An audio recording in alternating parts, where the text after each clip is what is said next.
Intermediate version. You start with your 4 minutes of bodyweight warm-up. Then you get warm-up with a kettlebell, 2 minutes. Single kettlebell, double arm swing, hip hinge, then a swing and a flip. You can flip it forward or back, whatever you want, but it's with double arm as well.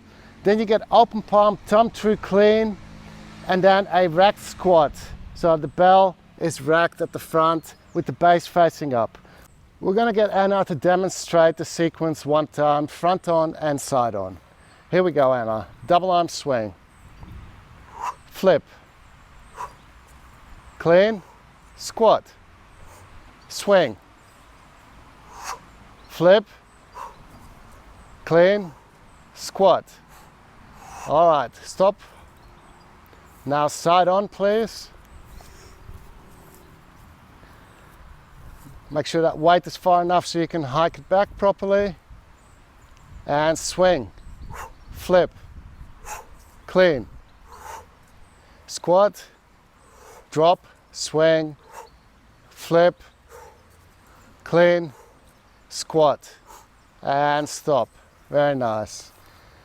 So that is sequence A, which you perform 3 times.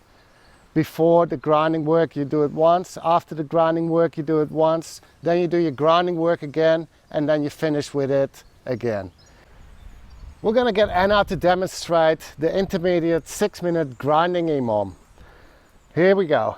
Anna's going to come into a deep squat. This time she's going to assist with the curl. So with the other hand, she assists to get it into racking position. She's going to stand up. She's going to press. She's going to do half a windmill. And she's going to come back up. She's going to adjust the stance, slowly into racking. Everything is grinding, so as slow as possible. Then she's going to do a spiral press. First she's going to move into her left. As she moves back to her right, she starts pressing up at the same time. She's going to come back the same way it came up, facing straight.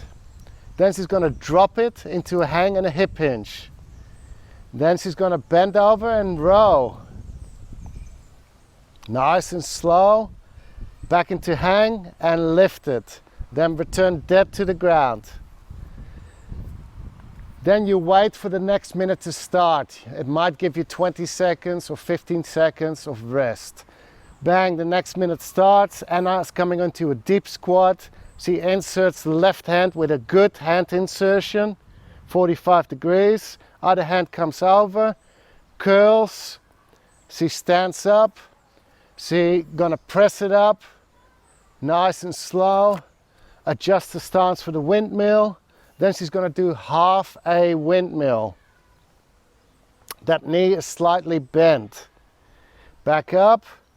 She's going to rack it nice and slow. When you're racking it, keep that elbow under the weight. Keep that forearm vertical. From here, she's going to go spiral press. If she follows that arm, that makes it easier. It's all thoracic movement, not hip movement. And up and back down into a neutral standing position. Then she's going to drop it into a hang and straight into a hip hinge. Bend over and row. Nice and slow as possible. Then she's going to hang lift, dead to the ground. And that's the whole movement. Now that last bit is important. After the row, do nothing else but coming up. So that's a lift again. You're lifting it again. Then you're bringing it dead to the ground. The spiral press is a replacement for the bent press. You're working up to good thoracic rotation. So Anna has got a bell racked. Her other arm comes out. She's going to follow that. Now her hips don't move. This is all thoracic movement here. Now watch what happens if that hip comes forward. The movement is in the hips. That's not going to do anything for you. So those hips stay here aligned. This is thoracic movement. This is what you want. Okay, now that she's come all the way in position, she's going to start pressing soon. That elbow is nicely tucked under. As soon as she moves back, she starts pressing, and keeps following through. Again, thoracic rotation, and those hips stay nice and aligned. As she comes back, just into neutral position, it moves the same way. So you also need good shoulder strength, because that elbow is coming all the way out here. Yeah, it's just like a side press. So good shoulder strength is required here. It also helps with external rotation of the shoulder, which is what you need for your bench press as well. So that is the replacement for the bench press, which is the advanced version. Let's talk about the bend over row. The bend over row, her feet are a bit wider because we're going to row on the inside of the thigh. So Anna's going to come into a hip hinge, and we're not providing any support. Normally you can put that elbow here, but because this is intermediate, that elbow is not going to go on the knee. All right, Anna's going to hip hinge as far enough as she needs to get that bell. Then she's going to row into her hips. So it's all about this elbow here, that forearm stays loose, and back down. If this is a problem, because maybe you're shorter, you can bring this foot out here